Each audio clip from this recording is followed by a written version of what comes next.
Alright, just planning our onion sets.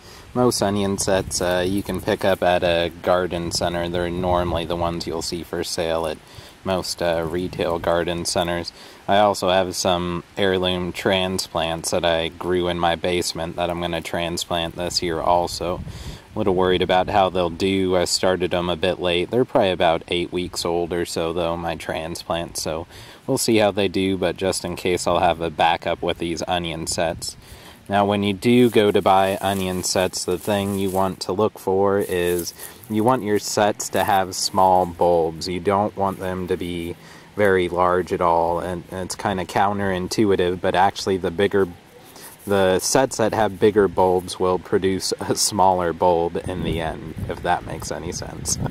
So pick out ones that are at least smaller than a marble. You can see that most of these are very, very small. None of them are that big, which is good. You want to space your onion sets about 4 inches apart, 4 to 6 inches. So you can see I planted part of a row already, and they're about 4 inches apart. Spacing on your rows is up to you. You can make it wide enough for your tiller. In my case, I only space it about 6 inches because I mulch in between all my rows of absolutely everything that I have for weed suppression and moisture retention and a few other things. So I actually plant them pretty close together, my rows.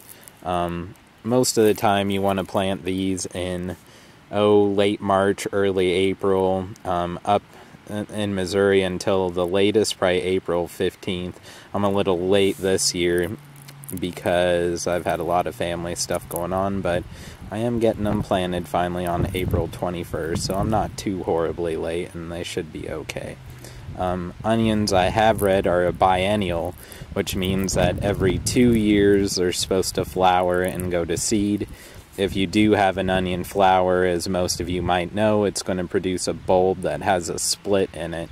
I've read that breaking off the flowering, I forget what they call them, but the flower doesn't really help at all either, so you're kind of just out of luck. Sometimes alternating temperatures of hot to cold can create onion, or can make onions go to seed. It kind of mimics a 2-year cycle, and the onions can get confused and go to seed. So try to plant them when the weather's not varying too much. It has done in quite a bit of back and forth this year, so maybe I'm lucky that I didn't get them in any earlier. But yep, these are a yellow onion that I'm planting, and I'm also planting a red onion, and then I have 2 varieties of heirloom onions that I'm planting as well.